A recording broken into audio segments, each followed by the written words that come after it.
promise a lot of things, but they won't actually fulfill it. I took at that time I thought it was wise decision, but now I was so stupid, man.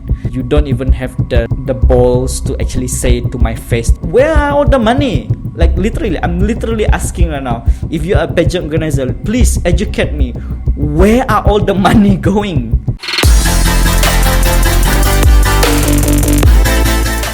Hello, we're back to Storytime. So today, I'm gonna share about how I got scammed or basically cheated by a pageant organizer. Now, before I start, I just wanna say that I'm not gonna mention which pageant. I'm not gonna mention which pageant organizer. Yeah, if you know about this story because I did viral it on Facebook like 2 years ago. I just wanna share like in a video form what happened. Okay, looking back at it now. Okay, so how I got cheated. Actually, at the time, they approached me to do 3 videos. The videos are about past winners. So they just want to do a video, kind of in like a farewell video, you know. Okay, this is I'm passing the crown to the next winner, you know, that kind of video. I was not very confident of my skills yet, so I didn't charge them much. It was about 2,000. Still a beginner, so I didn't want to charge too much, and I didn't want to pass up the opportunity. So she texted me. We met after that at the food court in Mile 7, Batu Tujuh. So we had a long discussion about like what's the video gonna be and all that. Like I suggested maybe we could do like a this like this and this. So she was asking for the price, and I couldn't decide at the time because I don't know, like I don't wanna. At the same time, I want some money, but also I don't want to pass up the opportunity to do something that was something I've never done before. But I clearly remember she said something like, money is not an issue. I know how difficult it is and all things like that lah. And then, yeah, okay. So, okay. You know, for me, this is a good opportunity because one thing, that pageant is quite big. It's not like some, you know, kampong pageant. It is quite a big name and it is done internationally. So I can say.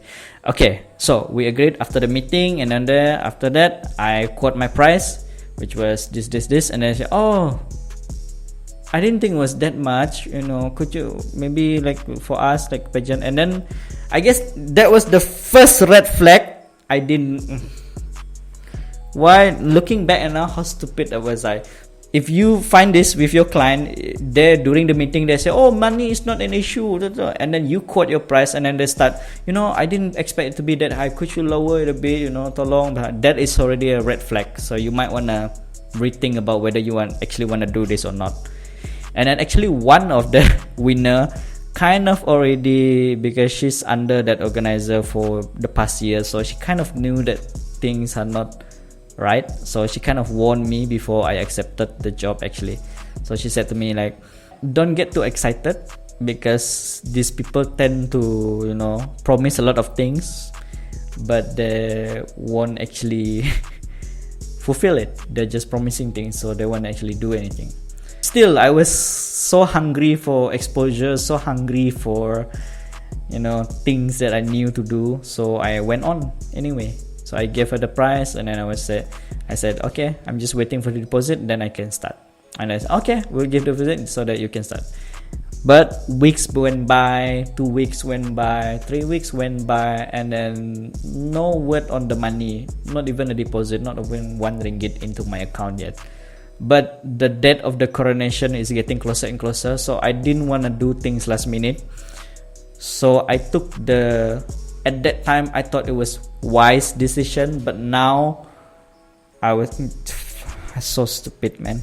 I decided, you know what, okay, maybe she can pay later, you know. I just do proactive. I'll just do some shots first. I'll plan some shots first. So I planned some shots. I actually shot one of the winner, like a quick video, like a profile video, and actually that video actually went out after that. And I also shot another video with another winner. We went to somewhere quite far. It was a lot of work going to that place. It was not easy, but yeah. So after that first video and then the second video, during those time I kept asking, where's the money, where's the deposit, can you... Where's the money? Yeah, you like that? That feel good? That feel good? Where's the money, man? Where's my money?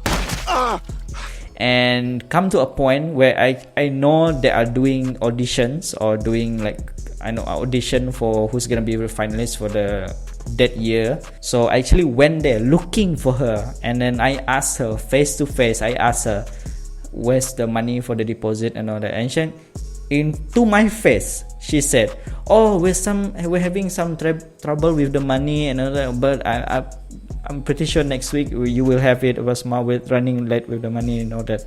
Well, it's not an issue, it's just some money trouble. She didn't present it as a money trouble, she presented it as more something it's not my fault, it's the delay with some kind of the finance and all that. That's another red flag. Okay, so it went on and went on and went on. So I kind of put my foot down. I said in the group, okay, I'm not gonna shoot anymore until you give me the deposit. I was like, okay, we'll give you the deposit soon. And then weeks went by and all that. And then suddenly one day in the group, actually not in the group, actually one of the winners, because they have another WhatsApp group. So in that group, the organizer said, okay, so we cannot use Sydney anymore, and each one of you are free to finance your own videos, and you find your own videographer and do that apa semua. So one of the finalists kind of screenshot, I think not just one, a few of them, two of them actually screenshot and sent it to me. I was just like, what the fuck? That really triggered me, and I blasted them in the group for the farewell video. So I just went all out. What the hell have you all been doing? You don't even have the balls to actually say to my face that you don't want my service anymore, you cannot pay and all that apa semua. But I've already shot and all that apa semua. So you guys don't appreciate. And I just blasted it in the group. I don't remember what I said, but I just. So one of the other organizer who's tried to calm me down, he's trying to ask me, okay, I'll pay for what you've shot and all that apa semua. I said, it's not you, it's this girl, this woman that cheated me and all that apa semua. So yeah, so in the end the farewell video never happened, and if I'm not mistaken, what happened with the pageant was also very controversial, but I'm not gonna speak about that. I'm just speaking from my side as a videographer. Yeah, it was a bad year for that pageant. A lot of things happened, and that's the thing also. Like for you fellow videographers specifically watching this, if pageants offer you to do videos, there are almost 8 out of 10 times there is never enough money. Somehow, from the smallest pageant to the biggest pageant, they never have enough money for media, for video, for photos. They are always looking for sponsor. So is this bad or good? You have to think about this. Do you really need the exposure? If you don't need it, if you think you can get exposure from somewhere else, and if it's just too fishy, too much work for what you get, then just don't do it. Seriously. If you want money from working with pageants, that's very unlikely. Like 9 out of 10 times you're not gonna get a lot of money. Even if they do, they just give token like 100 200 ringgit. It's like, for me, driving from Saratok to Kuching to shoot the video is already like, how about my fuel driving there and then going back to Saratok? It's already like 100.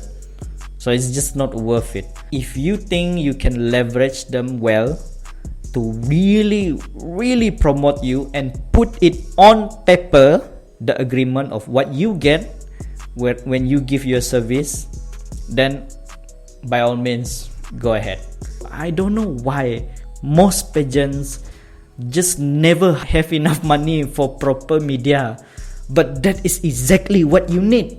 You want to promote your winners, you want to promote your finalists, you want to promote your event. In this world right now, you need good videos, you need good videographers, you need good photographers, you need good media.